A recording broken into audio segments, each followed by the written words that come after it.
Welcome, fans and viewers, to the first ever Google Hangout for PlayStation Universe. We're here to kick off Wrestlemania 31 with our staff of Wrestlemania experts. I'm your host with the most, Dane Smith. With me, as always, are some of the best wrestling fans in the world. Neil, say hi to your adoring crowd. How do? He's the Ryback of PSU. Not much. And Gary, how's Mother Russia for you? Mother Russia is great going into WrestleMania. Believe in Rusev? Rusev all the way. Rusev, is it Rusev all the way or Lana all the way? Let's go Lana all the way. Fair enough. I All miss right. her already. You miss her already? Don't you watch Been Raw? off TV for 1 week and I miss her.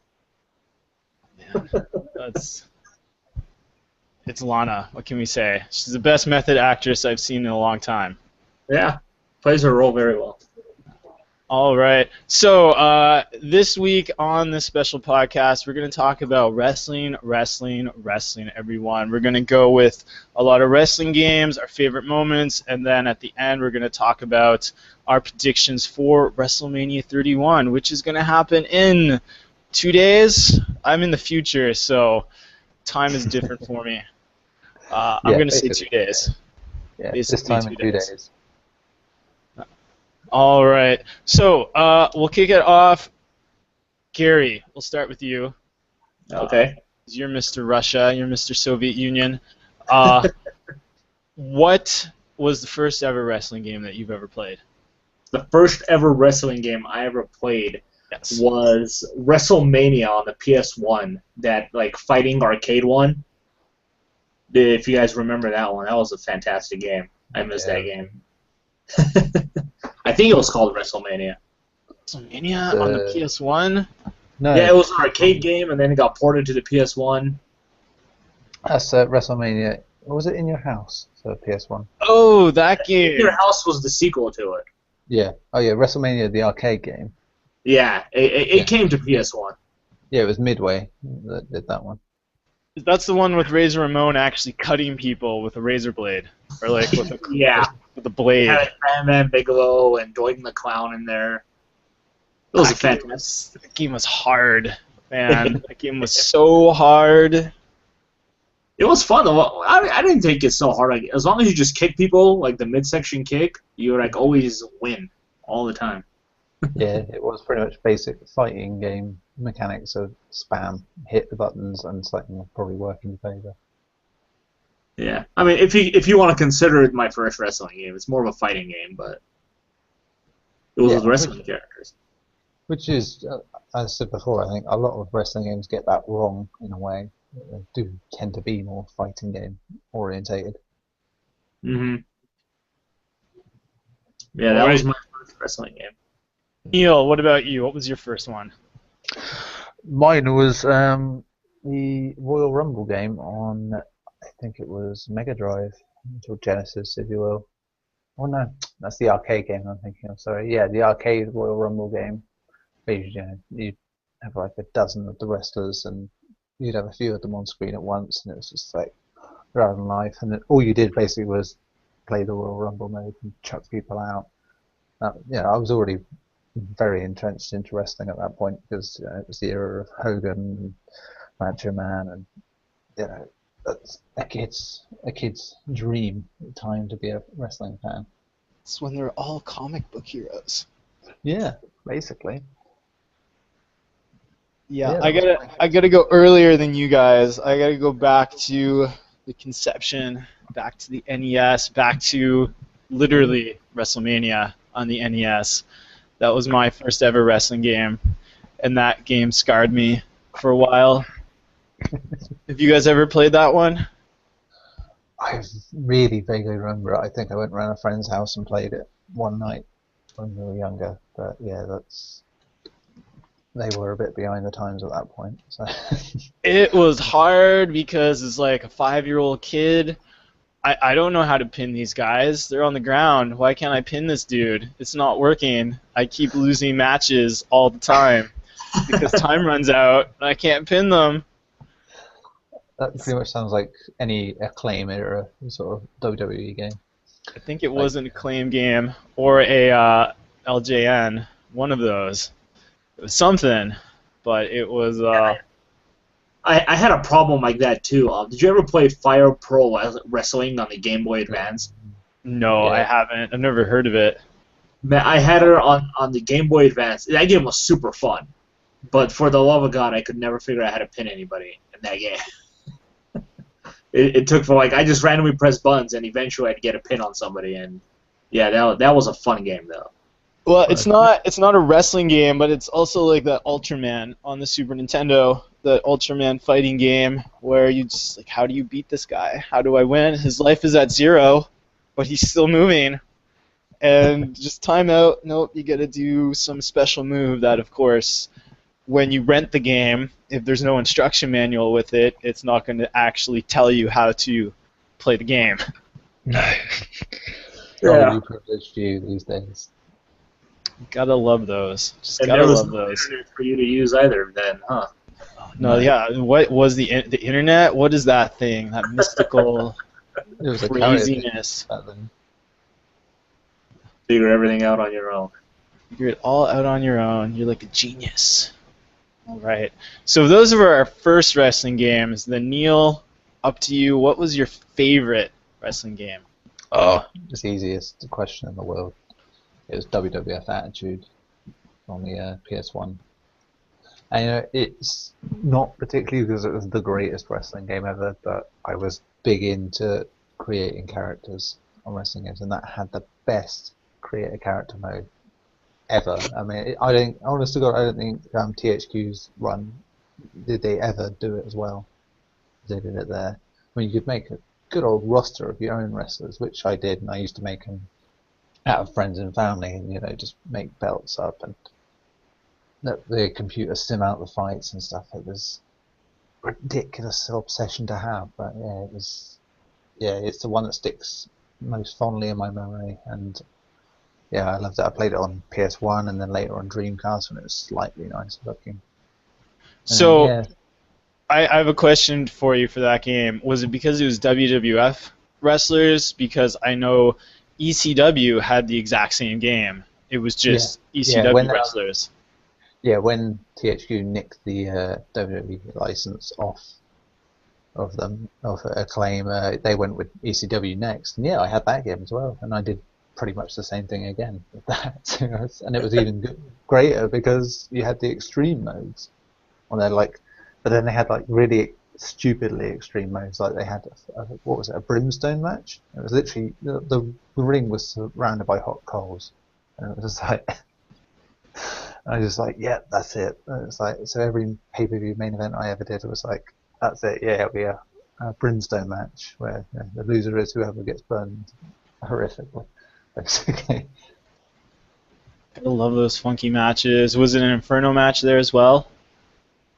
No, that's what I mean. That was probably their closest equivalent, but it was like more extreme. Basically, it's taking Inferno mode and going, yeah, sod being, you know, fire on the ropes. It's just have molten magma on the side instead.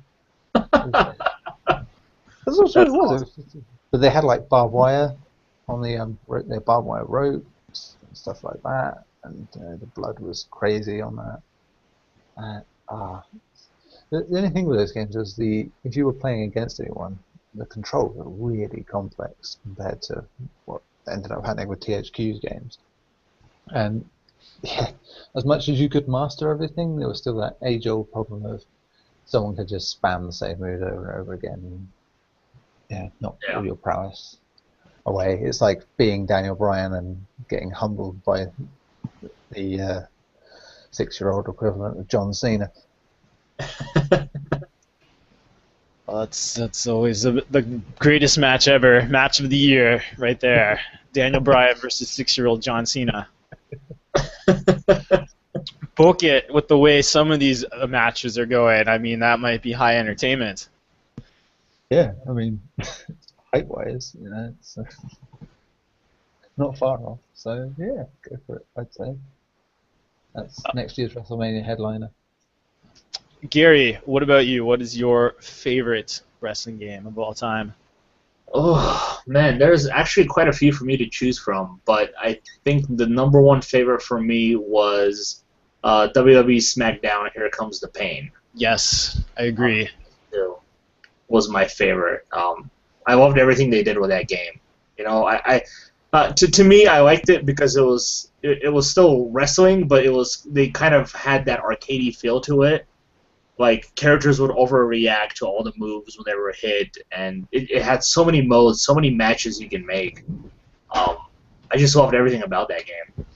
Just all of those games. Nowadays, it's to me just a little too simulated. It's too realistic now, and I kind of miss a little bit of those arcadey things they had. But yeah, Here Comes the Pain for me was my favorite one. Played a lot of that game with my friends. Yeah, I played that too when I got that like my first year of university, and I think to me the only way that game could have been better is if they just added the GM mode from the next year, and Yeah, that's the only way that that game could have been better because it's not only were the controls good, was the game good, but also the story mode was interesting because even though I'm done the first year, I mean, I got this whole bunch of new stuff that's going to happen afterwards, depending if I'm the champ, did I lose at Wrestlemania, like, am I the IC champ? Like, there's just a ton of new content. Whereas after that, it's just, and you have your 1 year, and then it's done, and then nothing else. Play again, is what it seemed to be for me. So, yeah. Like the creative character was just fantastic. You literally can make anybody you want yeah. from anything. You want to go make Spider-Man, go make Spider-Man. You can. You I know. was rocking the jorts even before they got in vogue with Cena. I'm like, oh, I'll just have this dude wear shorts. He's just like a high flying Matt Hardy type, just shirtless and in jean shorts. It works. Yeah. You know Yeah, what's weird? I I literally did the went. same. Oh, sorry. Go ahead, Neil. Yeah, I was gonna say I did the exact same years ago back on Attitude. One of my main roster was a guy who was buzz cut, haircut, shorts, denim shorts and trainers. And just and then seeing it later, years later, with Cena, it's like, Christ, it's the same character almost. Yeah, see, every time that I got a new wrestling game, I went in and I created like almost the entire roster of WCW and just played with those characters. I had my dreams come true, you know. Oh, look, Sting is fighting the Undertaker. Hell yeah, I made that happen. But Awesome. All yeah, right. So moving on then to the next question is, if that's your favorite, logically, what is your worst, Gary? What is the worst wrestling game you have ever played? um, it's a toss-up between the last TNA game that came out and Starcade on the PS1. I believe it's called Stargate. I don't I've remember. heard It of was that game. equal to the WCW game that they released to combat Warzone when Warzone came out by Acclaim. WCW released their own game, which was good, but then later on they made a sequel to it. What was their second show? What was that called? I don't remember. Thunder. Yeah, Thunder. That's what it Yeah, was. and Not that's it. Stargate. Yeah, WCW Thunder, and it was like one of the worst wrestling games I ever played. But Yeah. it's a toss up between that game and I think it's the PS3 TNA game that they released, which wasn't really even a wrestling game. It was just like a slugfest. You just punched. You barely did any wrestling moves in that game. But Oh, it's that god awful EA one, WCW Backstage Assault, which was there was no rings in it. It was just like all you did was go backstage and yeah, it oh was yeah, a that game came out like right as WCW went under too. Like yeah, there's it no was that game to exist. that was awful stuff. It really was. Yeah, those two are probably my. Yeah, see, I never played the Backstage Assault one. I was like, yeah, WCW is dumb. Why would I buy a WCW game? But those two definitely were pretty bad for me. Yeah, they were the lowest of the low. I never even knew there was a TNA wrestling game. Yeah, I think it was called Impact as well, and it I was don't even know. I don't remember who made it either. Do you know who made it? oh god, Trying to think what it was. Let's cheat and look it up. I don't even think the company's in business anymore. I think it was Midway. Yeah, it was actually. Midway. It was funny enough. Yeah. Them, Midway, who ironically started by doing WWE games back in the day. Yeah.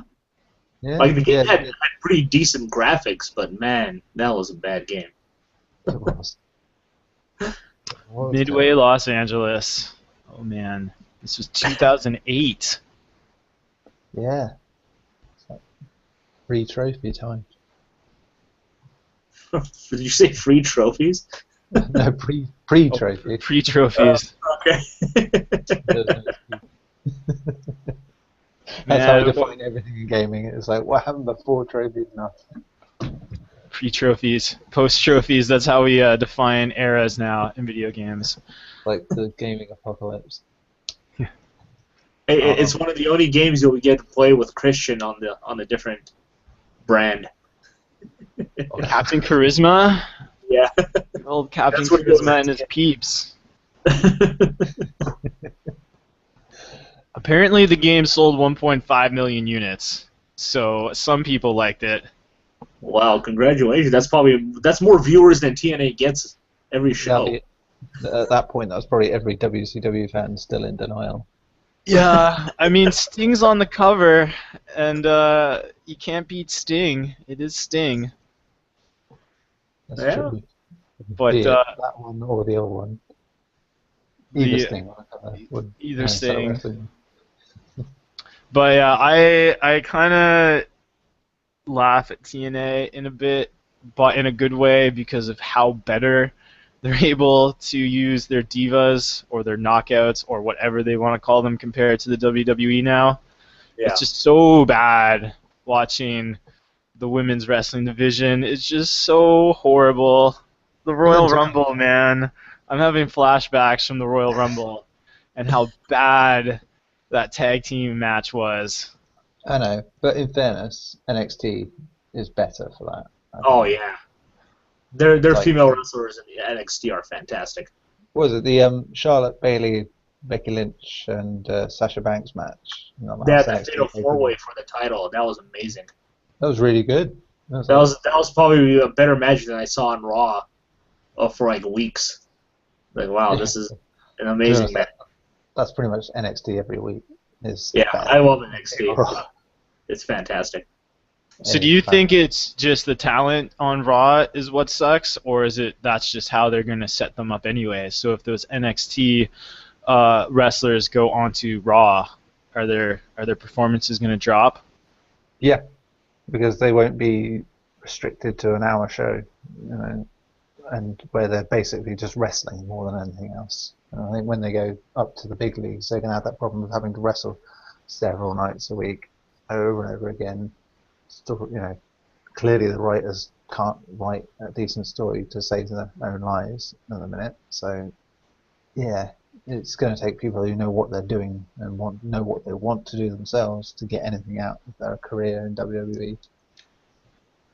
Which is sad, really, but you hope that something will change and something will click, and these guys will get mega famous, not just because they're brilliant wrestlers, but because they get given the time and the opportunity to make something out of their personalities.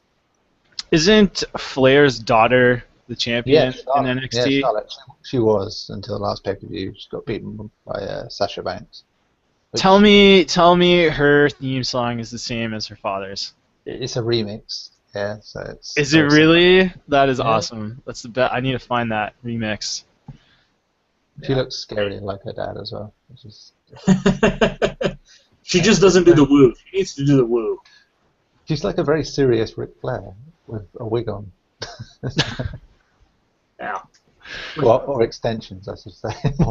So basically, we need to find the female Sting. Is what needs to happen to rekindle WCW.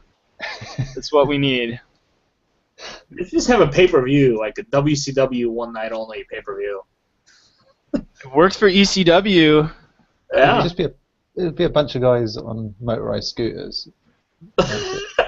Probably because they're all retired now. I mean, King Booka's gone, so they're all gone. They're all retired. You have Scott Hall on a Stena stairlift. You go, hey, yo. Oh, poor Scott Hall. Of course, he tries. But yeah, I kind of agree with Neil about the Divas, and I just don't think they're given the time to do anything on Raw. That and No. I just don't think like they're not allowed to show off their talents very well.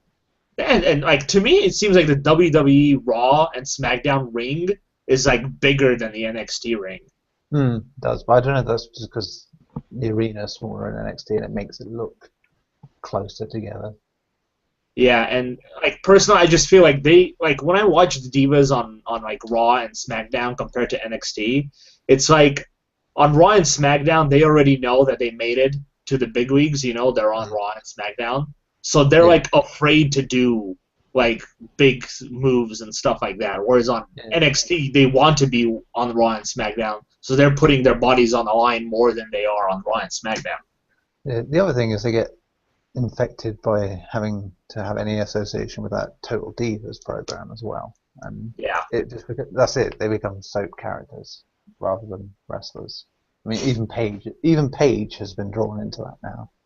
And it's just like but I still think Paige is the best wrestler they have on Raw right now. Oh yeah, on Raw, no doubt. Yeah, I disagree with that. I think Natalya is the best technical wrestler they have. She doesn't wrestle really anymore. That's the thing.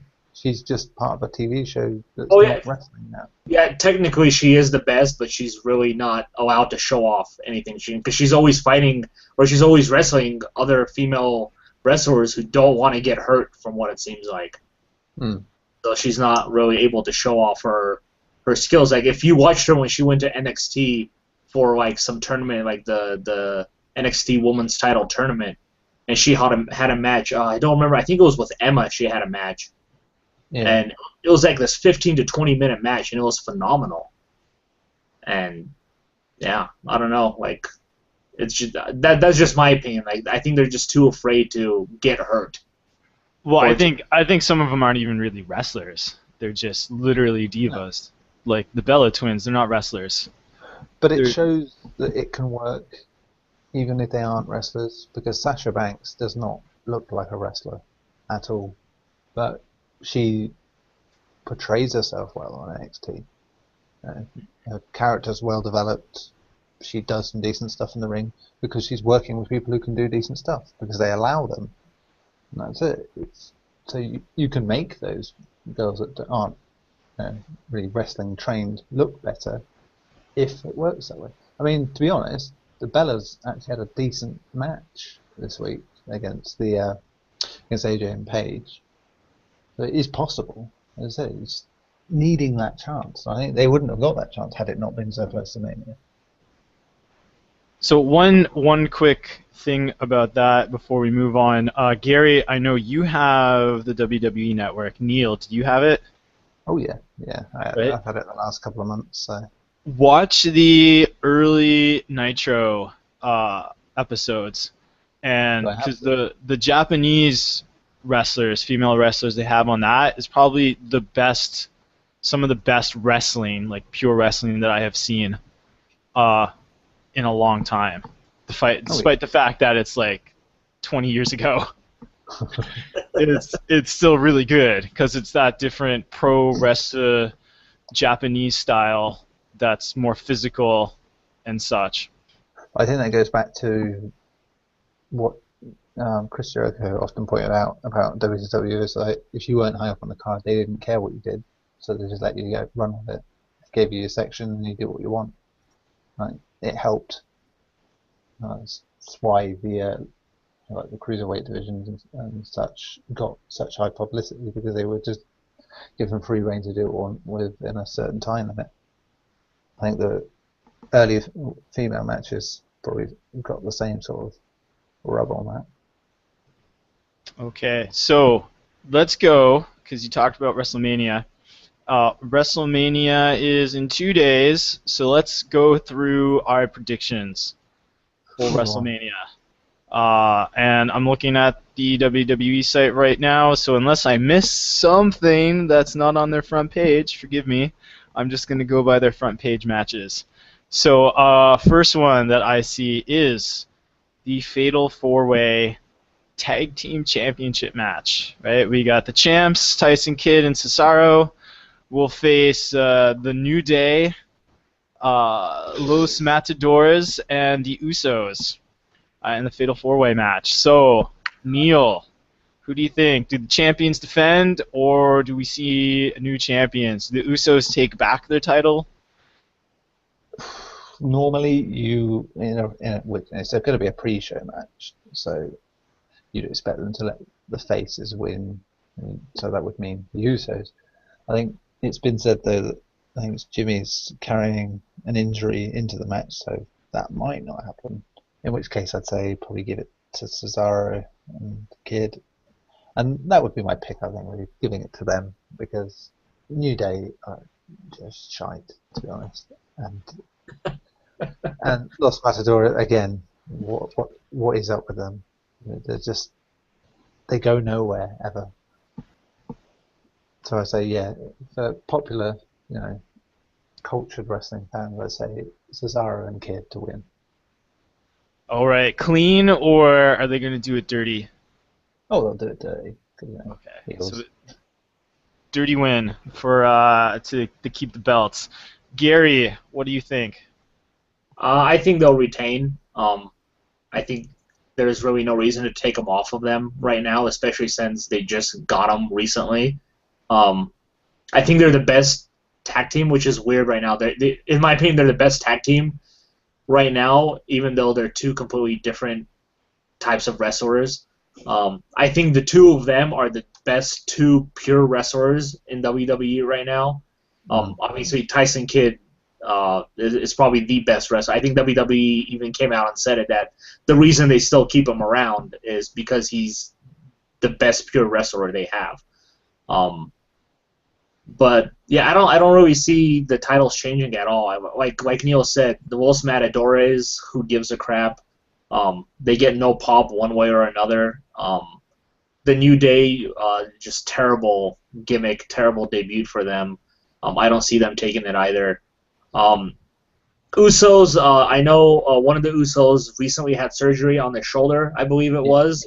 Yeah, so he is carrying an injury, so it's pretty much going to be a one-man Uso show. I don't think they're going to use him very much in the match.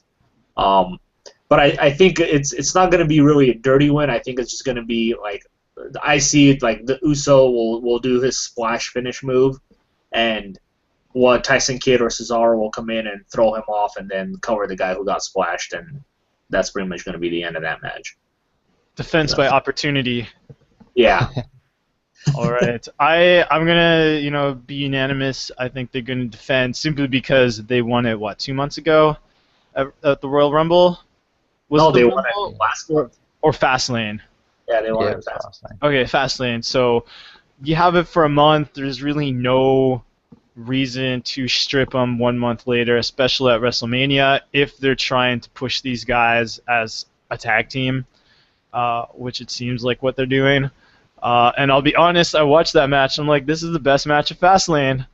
It's like, because in a way, it reminded me a bit of the original Hart Foundation. Because, like you said, Neil, like they're two different styles, and so it's basically you got Tyson Kidd acting sort of like Bret Hart, and Cesaro acting like basically a slimmer version of Neidhart. That's beardy. Yeah, and less bearded. He's just got a smaller beard going on. He's got the full beard instead of the goatee. And they work together, so they got the chemistry. So I'm hoping they push those guys, because Kid has done nothing really much in his career. Yeah, and his other program is awful. His whole him and Natalia thing to do with Total Divas is pretty shit. Yeah. Actually, go watch his matches in NXT against Adrian Neville. Oh, yeah. For the title. Oh, man, those are some of the best matches I've ever seen. They put on a show for sure. All right. So next, and this is, I'm just going in reverse order from the WWE website. Randy Orton, Mr. Legend Killer himself, against Seth Rollins. Okay, Gary, to you, who you think wins that one? I think, actually, it's kind of hard because I really like Seth Rollins and Randy Orton, but because Seth Rollins has the briefcase, which I'll get to later, I think Randy Orton will win this one by disqualification. I think he'll win by disqualification because of J&J Security, who, by the way, I love. I love those two guys. I think they're awesome. Yeah, they are proper stooges. Yeah, I love watching them every time. But Don't you find it ironic, though, Gary, just to interrupt, that Joey Mercury is a stooge to Seth Rollins, but when Rollins was part of the Shield, Mercury was his mentor? Yeah. That's the greatest twist I have seen. The student has become the teacher, literally. Yeah. So, that's just awesome. as an aside. But yeah, I think Randy Orton will win, but then he'll probably get a beatdown at the end of his fight. Probably Kane and Big Show will come out and do something. So. All right, yeah, Neil, what are you up? What are you thinking? I reckon Seth Rollins by an assist by J&J. I think he doesn't need to win necessarily because I think he'll have stuff to do on Monday night, but I think he will anyway, just to sort of push his momentum and make him a little more believable. I think going up against Randy sort of gives him a chance to prove himself because he hasn't, for all his great mic work and that, he's not really had the chance to beat someone pretty well in the ring of any high stature. Solo. Yeah, exactly, and solo. So I think it would do him good to beat Randy and then, maybe cash in the next night. All right, I'm gonna, it's 1-1. I'm gonna split the rubber match. I'm gonna be biased. I'm gonna go with my boy, the Legend Killer, to win this one, simply because he's my favorite wrestler on the roster at the moment. So, complete biasness. No other reason. Just fandom, and that's it. And also because I simply don't know how this matchup really started, so I can't critique how it's going to even go, because I don't really know the storyline for this one. So it's just, oh hey, Orton's back and he's beefing with Rollins. Welcome to WrestleMania. Okay. That was quick. Next, we got the Divas Tag Team match. We got the Bellas versus AJ Lee and Paige. No Natalya this time. So, didn't you say, Gary, that they just had a match on Raw? Neil said it. They had a Paige fought Nikki for the that Divas. Was it. Yeah, that was it. So it wasn't an actual tag team. Yeah. Okay. So, what do you guys think? I will go back to Gary, back and forth. Do you think the frenemies will win, or is the family going to win? I think the Bellas will win this one. I don't really know how they'll do it, but I think they will win. I think they're like the frenemies will eventually implode in the match, and they'll lose. So I'm not much really more to say there, but I think they'll get the clean win on this one. Neil, do you think it's going to be a clean win by the Bellas? Nope. I think Paige and AJ will win just because then it can set them on some singles action each against each of the Bellas. But I still find it really, really weird how they went from the Bellas feuding against each other to just, making Brie her slave, essentially, and then all of a sudden they're cool, like each other again. They never explain why, they just did it. Well, they explained it on Total Divas. Exactly, but Total Divas is just not really anything to do with wrestling, and it's just, ugh. And it's terrible because it's like 6 months behind what's happening on Raw. It's like, are you predicting the future? It's like, Is that? It's like, are you telling us we should watch Total Divas to get the inside scoop on what's coming up? So, Yeah, it's a marketing thing, you know. and it's a terrible one, to be honest. Well, it's weird because like you'll see something on Raw and then you got to tune in to Total Divas like in a year to find out what happened. It's really like terrible. it's like all those additional bits to the Matrix, like Enter the Animatrix and the video game and stuff like that, where you've got to look at every bit of it to get the whole story. Otherwise, you just sat there at the end of Matrix Reloaded going, "What?" That sort of thing. It's yeah, Total Divas is a bust. But yeah, Paige and AJ to win because You guys are splitting. It's 1v1 again, man. Why do I have to keep being the rubber match? I am going to say, you know what? Just for fun, I'm going to say no one wins.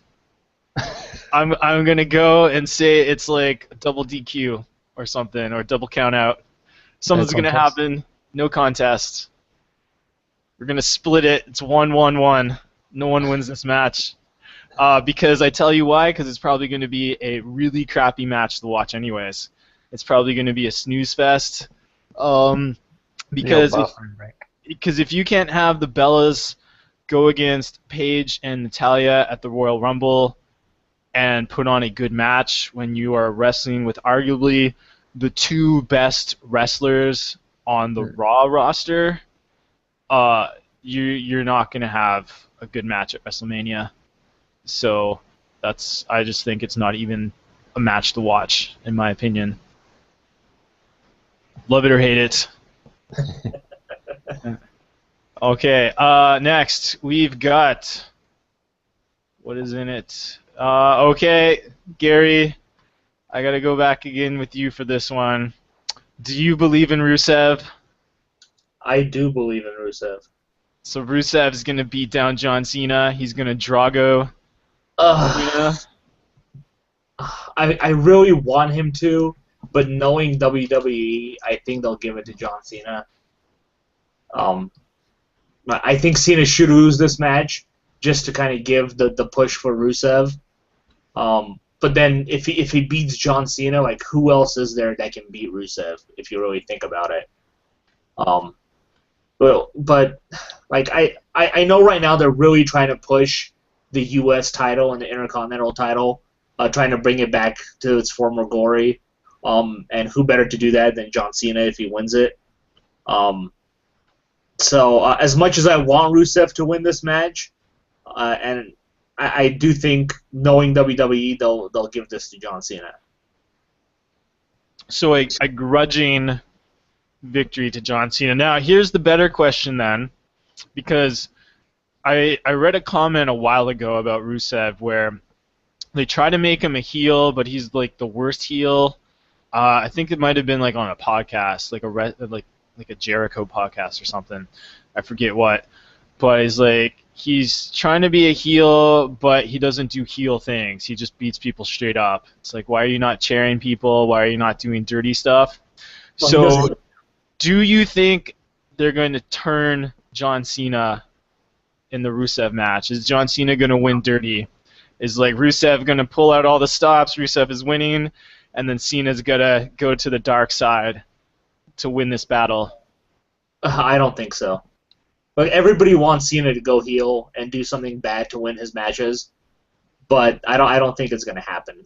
Well, what might happen is he might get distracted by Lana, and Lana might cost Rusev the match. But I just don't see. I know, like, I read an interview with John Cena a while ago where he went to Vince McMahon and he really told him that he wants to be a heel. He wants to turn heel.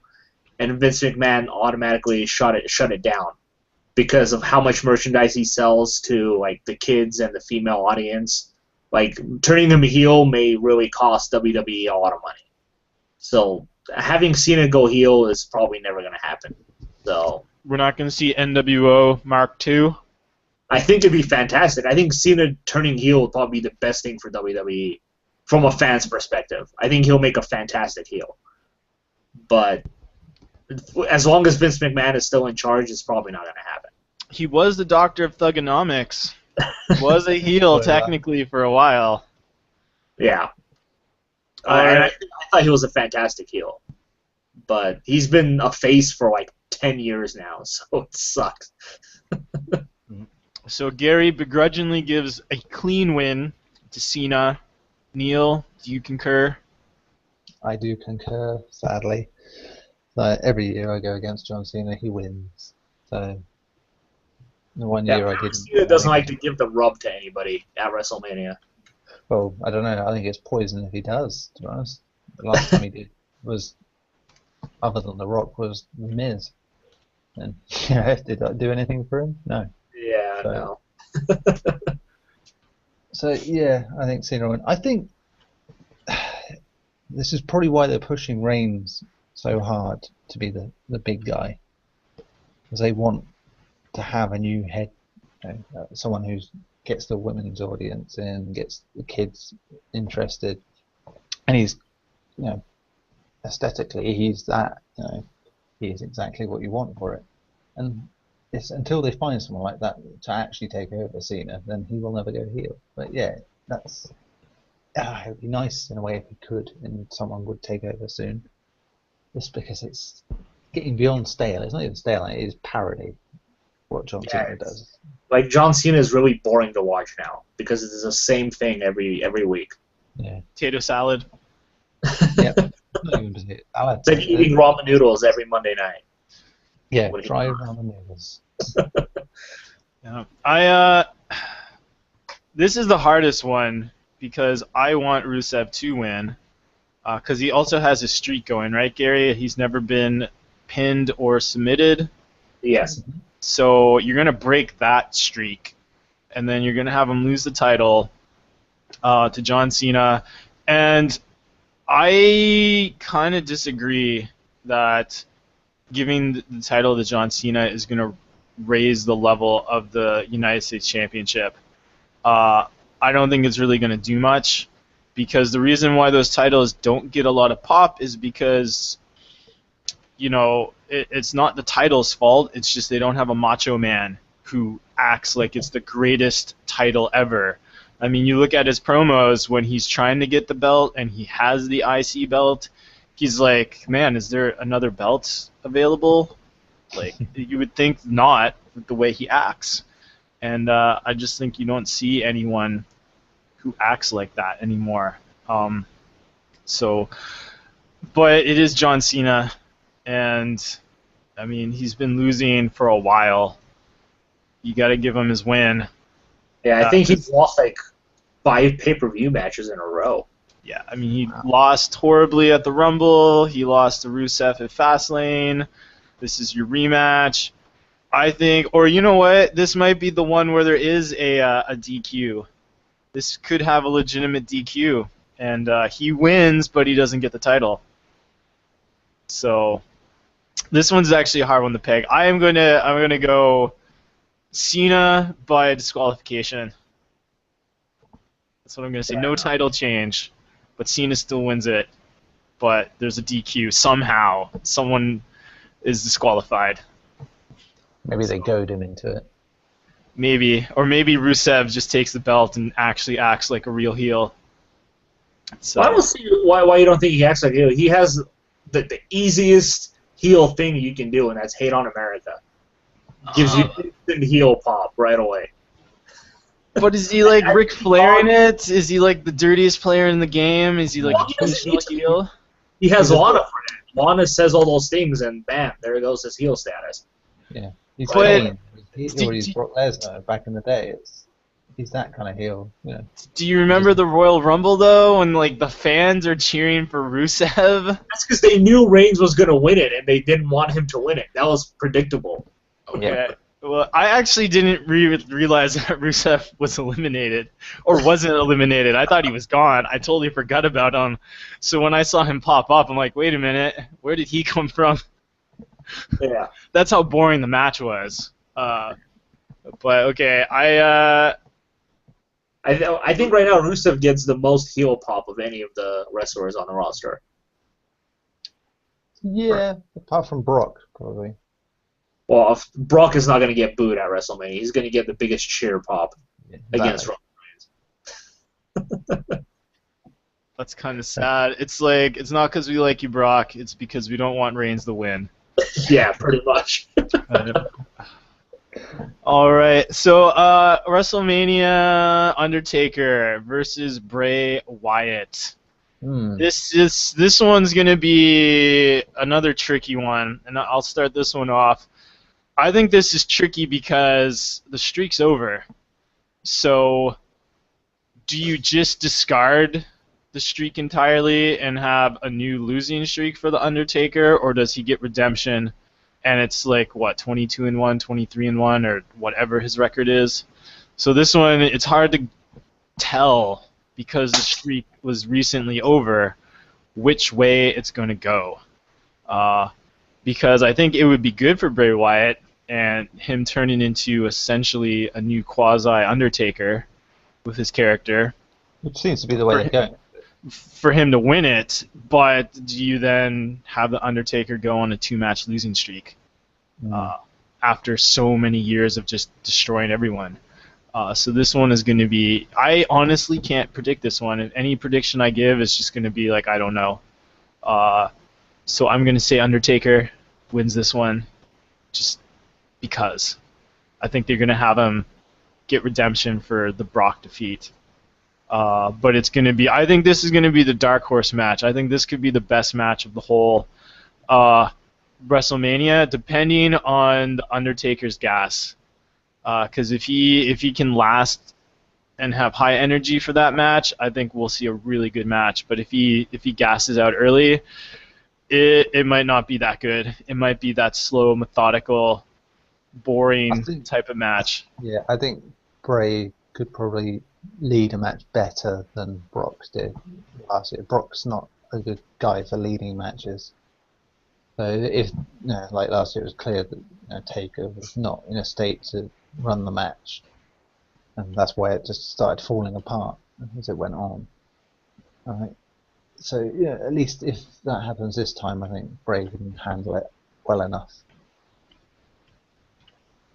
So Neil, what do you think? Do you think the Undertaker is going to get redemption from last year, or are they going to push Bray Wyatt with him beating the Undertaker? I honestly think that Taker will probably do a retirement match against someone next year.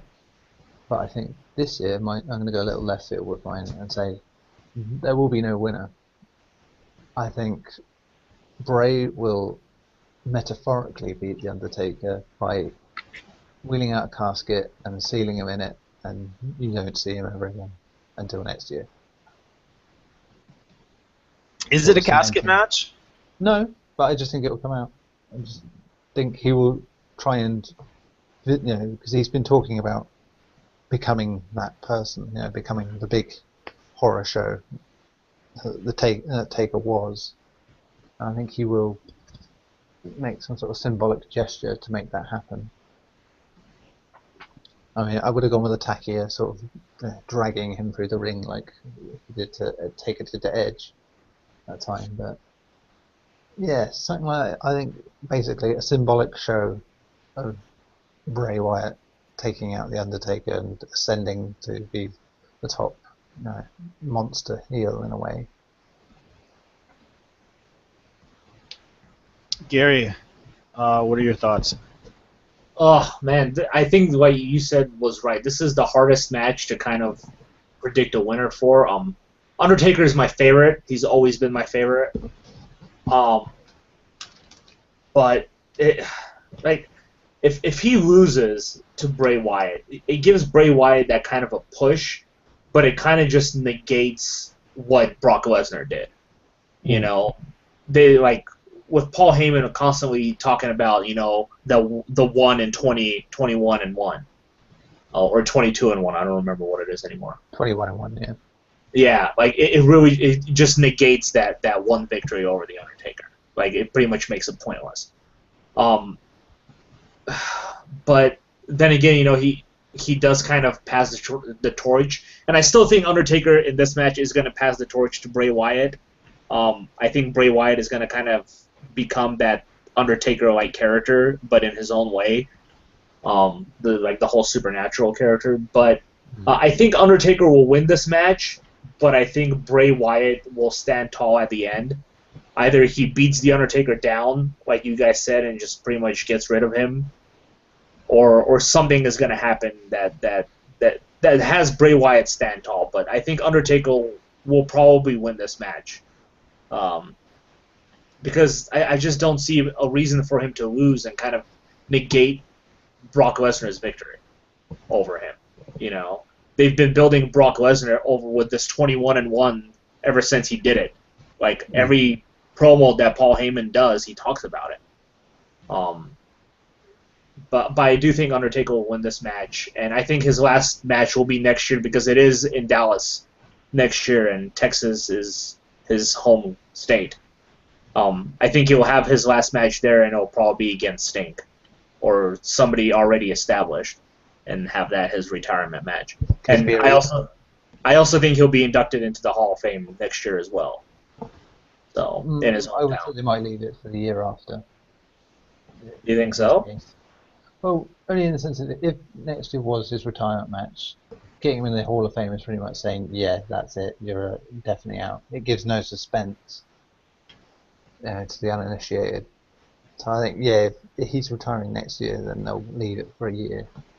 Yeah, but see, that's the thing, like, I think he kind of wants his last match to be against Sting, and I know Sting wants to wrestle him, and I think that's the match they're going to have. Like, it might be a retirement match for both of them, as far as we know. We don't know how long contract Sting has signed with WWE, though. And Sting is up there in age. It's not like he can. His 50s, he's in his 50s, but I mean, to put on like a really good top tier match, like a WrestleMania legendary match, is gonna be tough. As the years tick by. Although he does look in good shape. He looks in better shape than Flair did. Yeah, well, Undertaker is younger than Sting as well, which you won't be able to tell by looking at the two. That's for sure. Age hasn't been well for Undertaker. Like his body has definitely gone more punishment than Sting's has.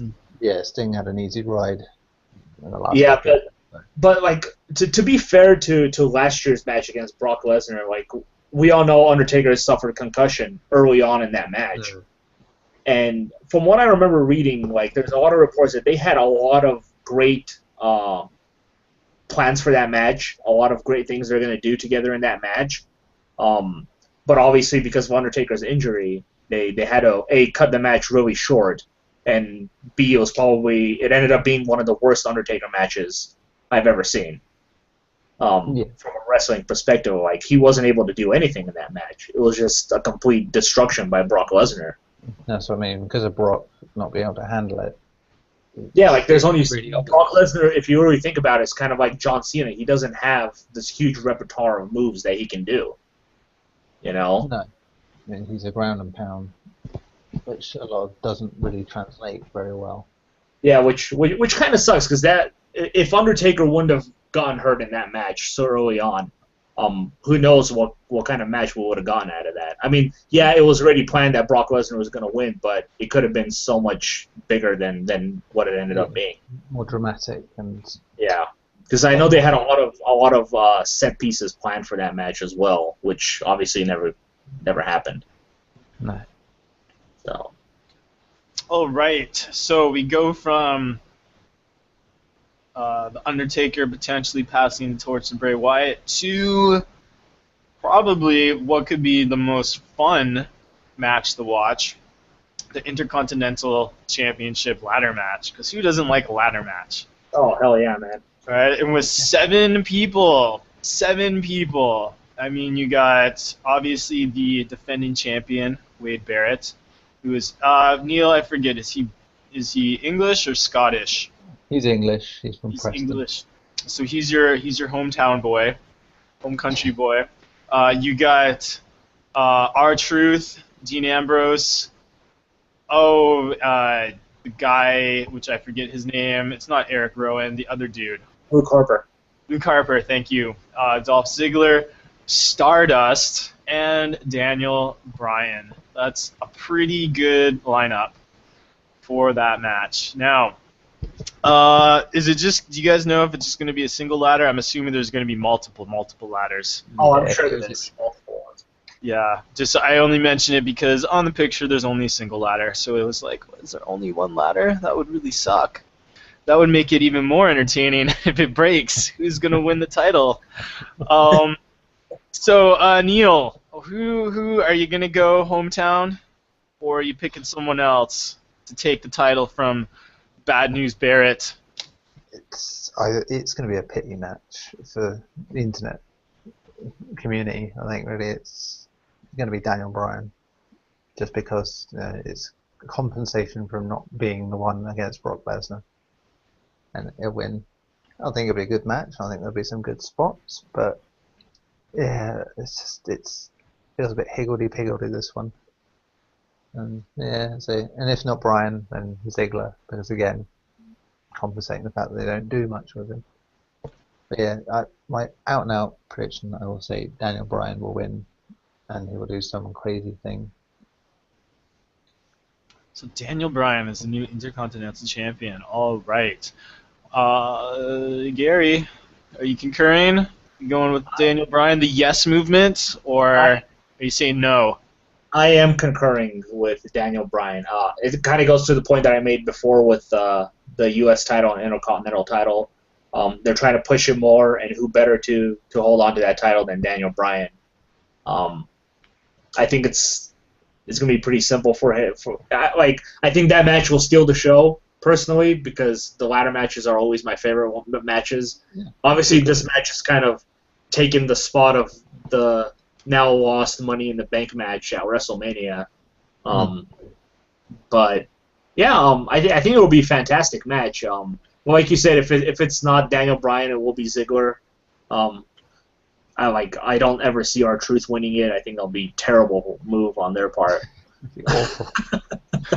Awful. I think you're speaking the truth, man.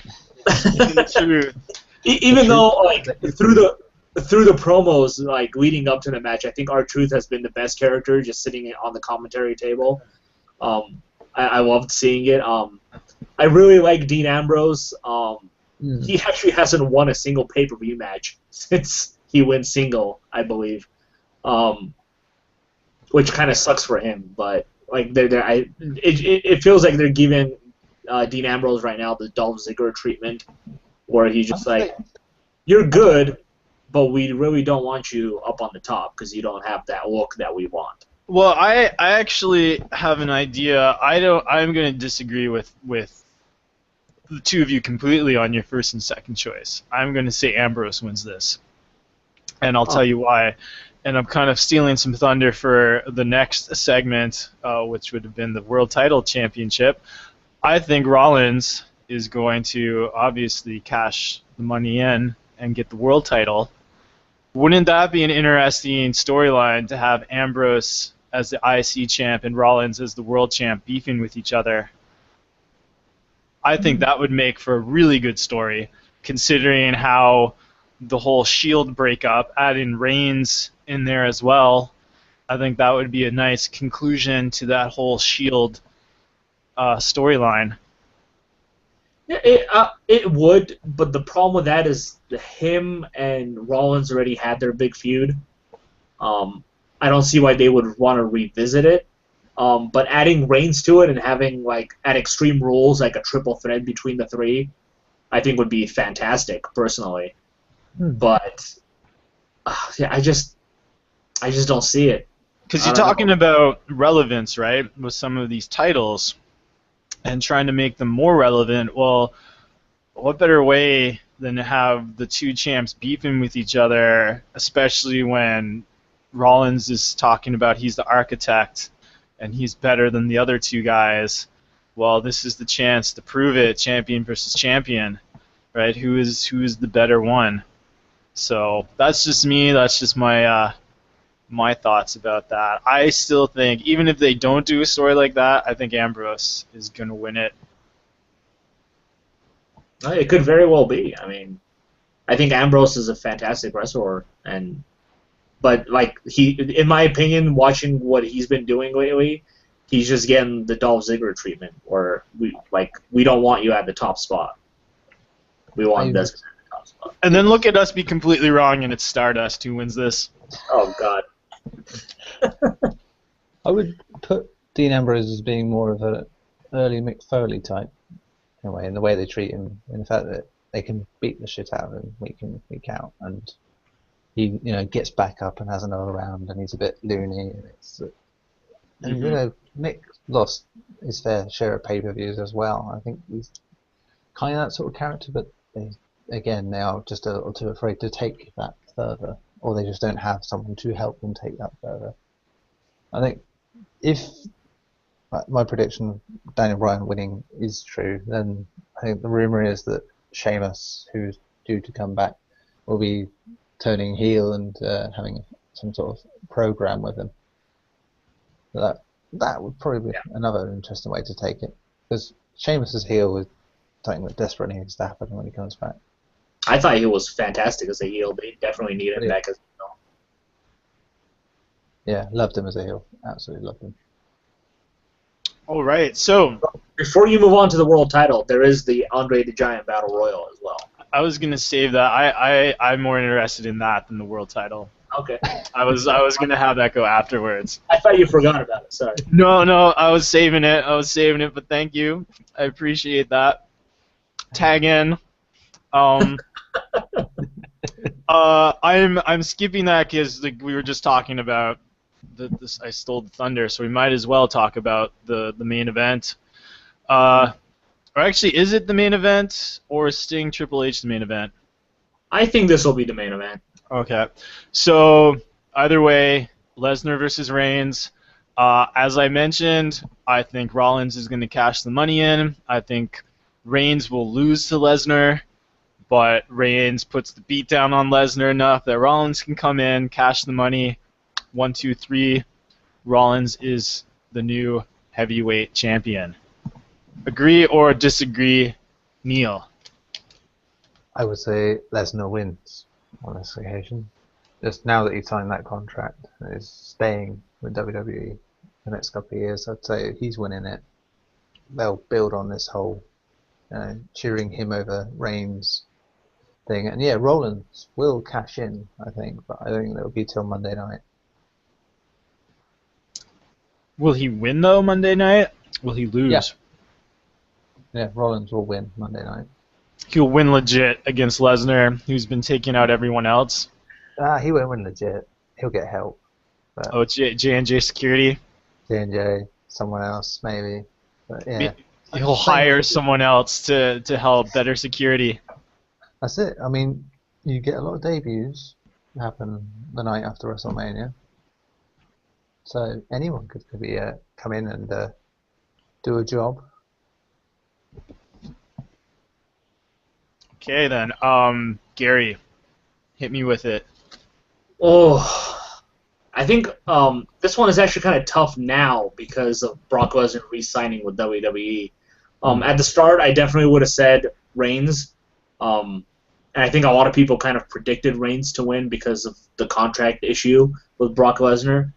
But because he did re-sign, I see a lot of different things happening now. Like, I don't see Roman Reigns winning the title at all. But I kind of see Seth Rollins cashing in at WrestleMania like you do, Dane. But I think it's going to be a little different. I think as the match is going to come to its kind of conclusion, I think that's when Seth Rollins will come in, cash in, and essentially kind of turn the match into a triple threat match. And they have teased that, haven't they, on the run-up to this? Yeah, and I think he's actually going to pin Roman Reigns to win the title. That way it kind of keeps Brock Lesnar strong, still not losing the title legit. You know, he never got pinned, he never got submitted, nothing like that. So that's kind of how I see it going through. But if that doesn't happen, I agree that Brock Lesnar does walk out still champion. Wow, we got... I'm just this entire show. I'm the one against the grain with you guys. You guys are agreeing with almost everything, and I'm the polar opposite. It's good. Well, at least it makes for good TV. It's not an echo chamber. All right, so we go to the second annual Andre the Giant Battle Royale. So if for people who don't know who was in it this year, last year Cesaro won it, taking out the Big Show at the end. And this year we got The Miz, Curtis, Axelmania, Ryback, Fandango, Adam Rose, Zack Ryder, Jack Swagger, Titus O'Neil, Darren Young, Big Show, Kane, Eric Rowan, Damian Mizdow, Sin Cara, Goldust, Heath Slater, Mark Henry, Connor, Victor, and Hideo Itami. Those are the men in the Battle Royal. So, Gary, who's your pick to win it? Does Big Show finally get his win, or is he going to be jobbing and putting someone over again this year as well? Big Show doesn't need to win anything anymore. No, doesn't. Quite honest. Actually, I'm gonna say Sheamus wins this. I think he comes into this Battle Royal and wins this Battle Royal. Just out of the blue. Yes. I think he'll be a guest surprise. If not that, then Sheamus may be thrown into the Intercontinental title match. If not appearing the next night. That's it. Yeah, because it's really stupid for them to continue to tease Sheamus, and then for 3 weeks he hasn't come back yet. So I think he's definitely going to be at WrestleMania in some way or another. I know he still kind of has that unfinished feud with Rusev, so something might happen there. But maybe that's how Rusev loses to John Cena. Sheamus comes out and does some interference work. Maybe. But if it is part of the Battle Royal, I think Sheamus will win it. I just don't really see anybody in that Battle Royal who was good enough to win it, quite honestly. Like, the fact that they moved it to the pre-show now is also kind of a bummer. That's where I think it nullifies it being Sheamus in it. Yeah. Because they moved it to the pre-show. It's like, that's a waste. It's a kickoff match. Yeah, maybe they'll do something interesting. Like, whoever wins this match will get a title shot of their choosing, and that will kind of set up the feud with Daniel Bryan. So yeah, I see Sheamus actually winning this. If not Sheamus, God, then it might actually be Big Show or Kane, actually. So, yeah. Not Ryback? No, I hope not. Feed me more, man. He's a hungry guy. This is a perfect opportunity. He can feed on everyone. Ugh. No. Neil, what do you think? I think it's a good time to break out the Miz now. I think he'll win. Last two probably be him and Miz. Miz will try and order him about, and he'll finally snap and take Miz out, win, just for the pops, you know? Because there's nothing more to it. If it's pre-show, that's the sort of thing that's going to be on the pre-show. Okay, I'm gonna go way off grain. I'm gonna say Axelmania runs wild on everyone. It's gonna happen, man.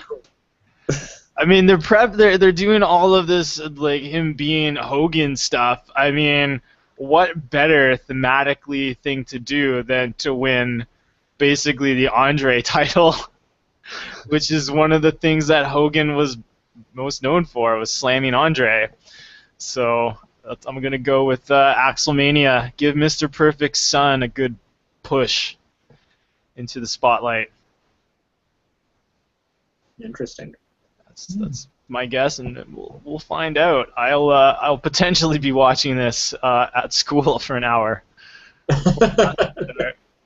All right. Finally, we get to what I consider the main event. What I have been waiting for. Sting versus Triple H. More so for Sting. Not so much for the Triple H. So Sting versus Triple H. I was a bit sad when I saw the last promo he did, and it was like there's no WCW stuff involved. I would have loved it to be some type of WCW angle. That kind of made me sad. But I think it's kind of obvious Sting's going to win this. He's not going to come out of retirement or break not being on the WWE for his career to just show up and job to Triple H. So I think Sting is easily going to win this, but I think it'll be a very good match. I think it'll definitely be an exciting match, especially if Sting still has the stamina and can do his thing. Neil, what are your thoughts? Yeah, Sting is surely going to win. As you said, it's just they've built it that way, and anything less than him winning is just looks like Triple H waving his willy about again. And so yeah, I do wonder though that it will be one of the poorest matches. There's a fear it is one of those that could go either way. It'll either be surprisingly good or it'll be disappointingly rubbish. Yeah, either way, Sting will win. Either way, Sting will win. Oh, this might be bad because Gary, we have unanimous. Like we've only had one unanimous this entire time. It might curse the Stinger. No, I think Sting will win this match as well. I don't see any reason why they'd want Sting to lose on his first ever match, not only at WrestleMania but in WWE. I think that's just a terrible idea if they have him lose that match. I think that's kind of why they win with Triple H this year instead of having Sting go up against The Undertaker this year.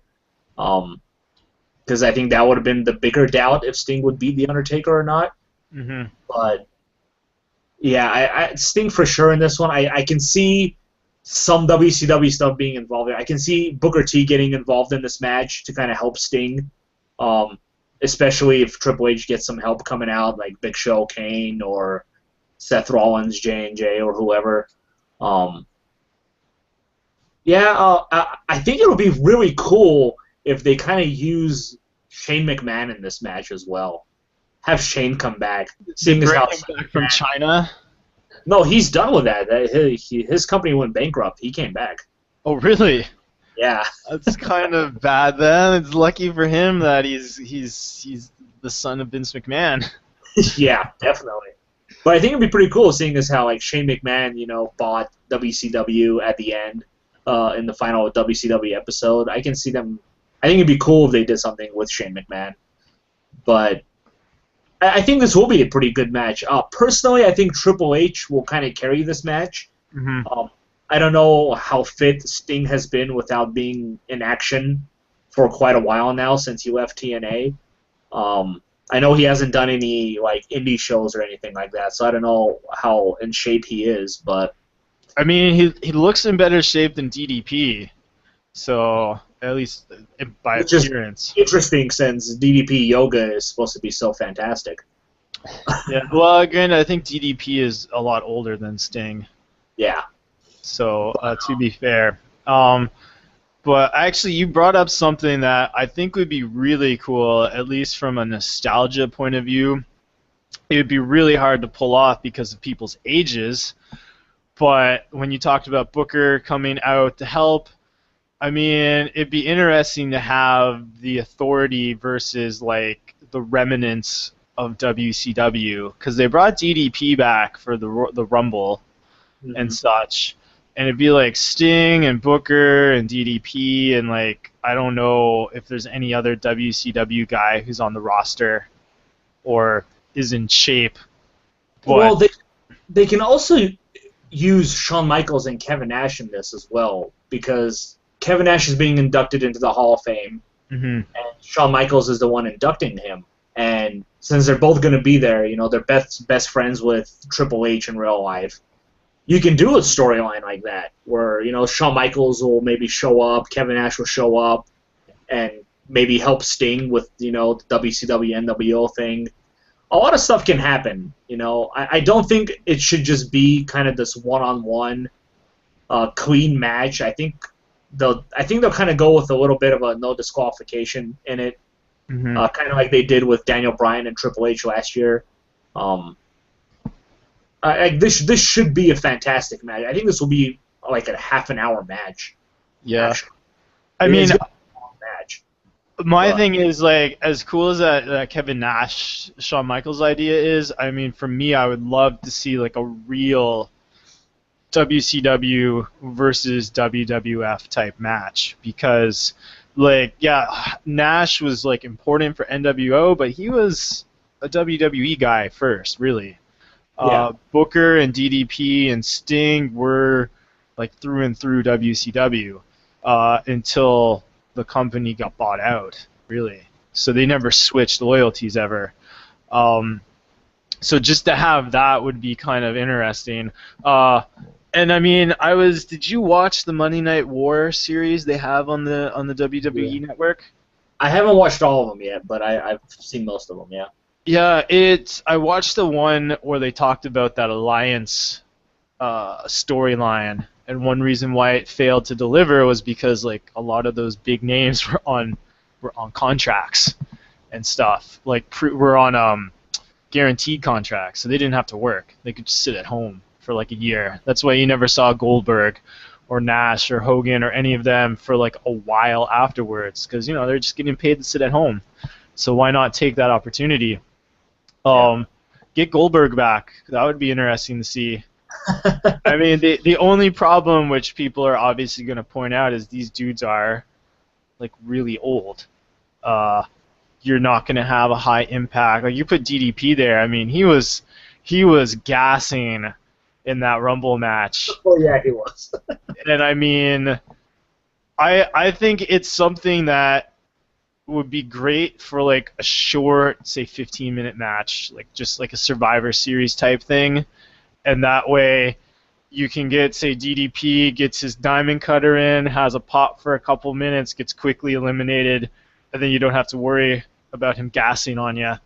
And then the guys who are in the better shape can last longer. It's just a sad thing that the rest of the Survivor Series is freaking 6 months away and such. But I would love to see that happen. Yeah, like, it really kind of also depends on, like I said, Sting's contract. Like, I don't know if it's limited dates like Brock Lesnar or if it's just the WrestleManias like Undertaker. Mm-hmm. It's something we'll have to see. Like, yeah, this match is big, but does he have any more matches planned throughout the year? Mm-hmm. So it's interesting. Like, if I could see Triple H winning this match, I can, but it'll just be a terrible idea, and it'll obviously be Vince McMahon's idea. It won't be Triple H's idea. So, but yeah. All right, so that's all. That's our entire breakdown. Unless there's some random match we missed that's not on the WWE front page. We can predict the most cringeworthy skit. It could be The most what? cringeworthy skit. They always have celebrities in some in-betweeny bit. Oh, God. With a wrestler, and it's awful. Oh, I just think the Divas match is going to be the most cringeworthy thing of the whole event. I mean, and I say this as a genuine fan of the women's division. It's just they suck now. It's just they have non-wrestlers fight wrestlers. The Bellas should be valets. That's what they should be. They should not be wrestling. That's just my opinion. Let the hate stream from people for that. I think having the big concert thing is just a waste of time for people who are there to actually make money. I don't know. It's like the guy from Blink-182 and a couple other people performing something. I don't remember what it is. Oh, that human skeleton woman who was there a couple of years ago. She's one of the singers. Yeah, I mean, you also have to count the huge entrances they're going to have for half of these matches. Like, Undertaker's entrance is probably going to take 10 minutes. Like that's the joke, isn't it? About the Taker Bray Wyatt matches, the entrances will be far longer than the match. Yeah, like, their entrances will probably be 20 minutes. I know they're planning a huge entrance for Sting and Triple H. I think Triple H is having some Terminator theme entrance with like scenes from the movie playing in the background too. So from the new Terminator that's coming out, we'll see what they do there. Well, Schwarzenegger is getting inducted in the Hall this year. Yeah, and Triple H is inducting him. So, yeah. So I know that's been. That they're doing that. They're doing something with scarecrows for Sting. So, yeah, like, sometimes I just feel like they're wasting so much time on things they shouldn't be wasting time on, and giving wrestlers the time to wrestle. Like, why put these 2 matches on the pre-show when you can put them on the actual main card and get rid of these stupid concerts and put them on the pre-show? Yeah, it just seems like they lack the faith in the wrestlers, Yep. which is kind of sad considering this is the showcase of the immortals. Yeah. Give me my immortality. Maybe it might be bad immortality. Being an immortal doesn't mean it's necessarily a good thing. Yeah. All right, so let's wrap it up. Neil, do you have any final closing thoughts on WrestleMania? I would happily take 3 of those matches to be good, and the rest can be dog shit. I don't care, as long as at least 3 of those matches are somewhere decent and finished nicely. Any 3? Any 3. I don't care. Even if it's the Divas match. Just Wow. something surprise me. So Like- so Undertaker and Sting's match just is the worst ever, but as long as 3 others are great, you'll be good. Yeah, basically. That's it. It's like Oh, they okay. could put, 2 of them could be in the pre-show. It's like- yeah. All right. Last year was a bit hit and miss like that, and it's just 1 year. I'd like it to be the majority at least, but I'll go for 3. I actually liked the triple threat match last year for the title. Yeah. That was Well, it was set up. The story was set up well for that whole Yeah. thing, but it made that Triple H Bryan match a bit moot. Maybe it could have happened the month before. Yeah, like if they would have not thrown the whole Triple H is getting thrown into the title picture if he wins like 2 weeks before the show, Yeah. I probably would have believed that Triple H could have won that match, but Yeah. Yeah. If it had been headlining match the month before, easily. But yeah, it was rushed at the end. mhm. All right, Gary, what are your final thoughts for WrestleMania 31? I kind of agree with Neil. I actually think a lot of the matches will be. I think the ladder match will be great. I think the Sting Triple H match will be great. And I'm hoping the Taker match is going to be good because I know the world title match is probably going to be boring with Brock Lesnar just dominating like 90% of that match like he always does. German suplex 90% of the time. Yeah. But yeah, like I think the Rusev match could be good, but that really depends on Cena, in my opinion. At that point, I think Rusev can carry himself pretty well in the match. But yeah, I'm really hoping the Taker match is good because, like I said, he's my favorite, and like his match with Shawn Michaels, the first one, was probably, in my opinion, the greatest wrestling match in WWE history, in my opinion. And I would hate for that to be Undertaker's greatest match, but yeah, I'm hoping his match is good, and obviously that's all going to count on Bray Wyatt because I think Bray Wyatt is going to have to carry that match quite a bit. So. I'm gonna go with. I'm going to get narrower than Neil. As long as one match in particular is good, the rest could be crap. A Sting match. That's all I care about for this WrestleMania, really, is just the Sting match. If there was no Sting, I would not really care as much. So as long as that one is great and entertaining, and they do something with it, it's not just here's your Sting, he's finally in the ring, and then it's done. I'll go home happy. My $10 was well spent, or my $13, thanks to the stupid exchange rate. Yeah. So that is mine. All right. The Sting match has to be good. Like, if it's a bad match for Sting's first time in the WWE, his first match in WWE, against Triple H, who is arguably one of the best in the business, like, you really have to screw something up to have that match suck. Yeah. Unless like, you know, Sting is just really, really out of shape. Well, that's why Triple H is there to carry that match. Yeah, because he would have had a big say in planning that match. Yeah, I'm sure the two have been training for quite a while together for this Yeah. match. So, it has to be good. It cannot, Sting's debut match cannot fail, in my opinion. If it does, it really reflects bad on his legacy, in my opinion. Yeah.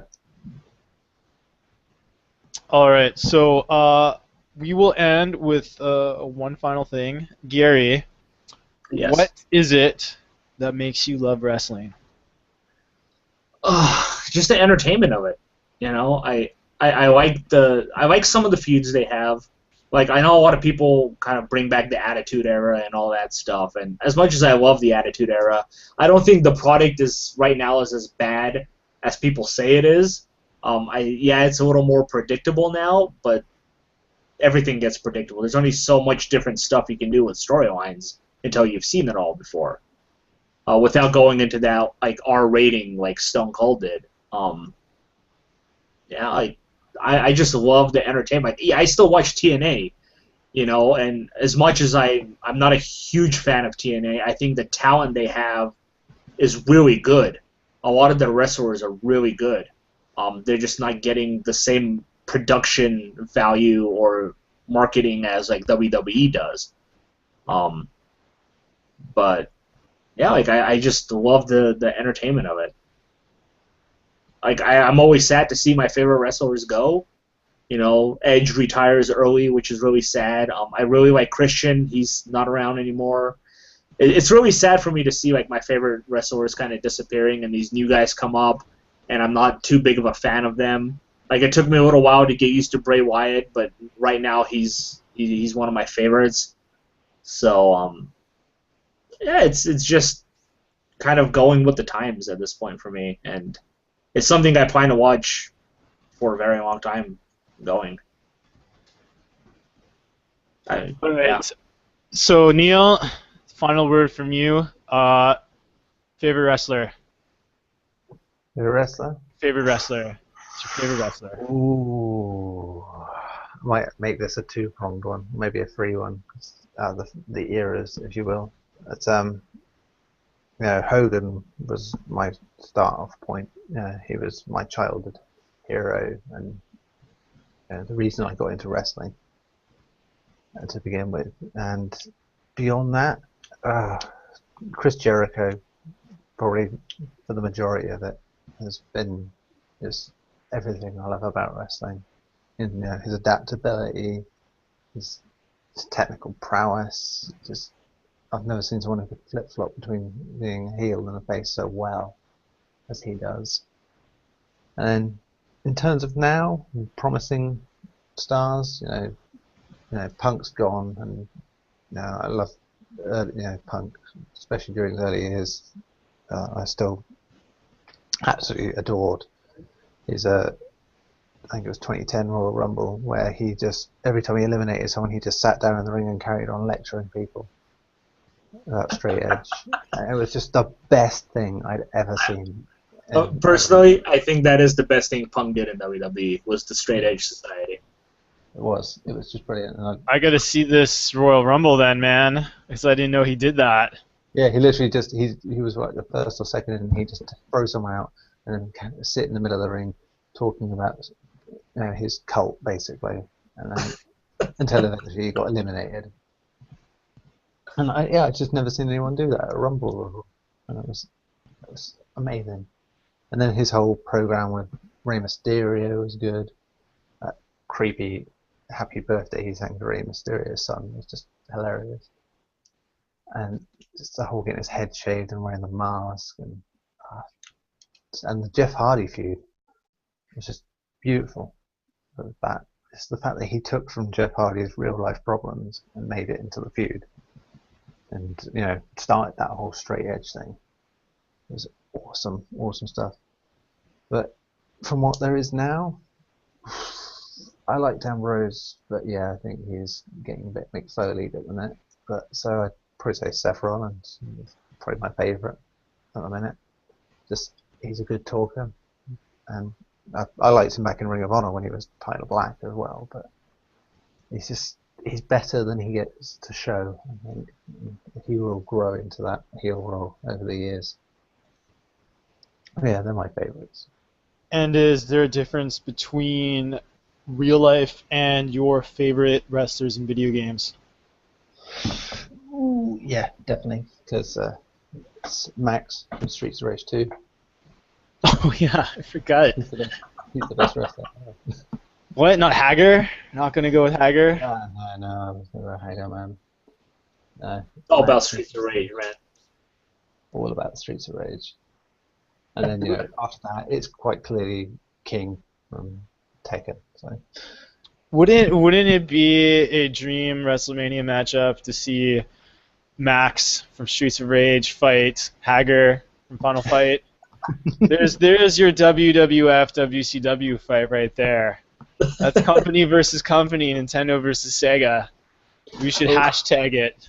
thinking Mike Hager was probably in his late 30s back in the 90s. So if he were doing it in that sense, yeah, he would be one of those Dennis stairlifts getting to the ring.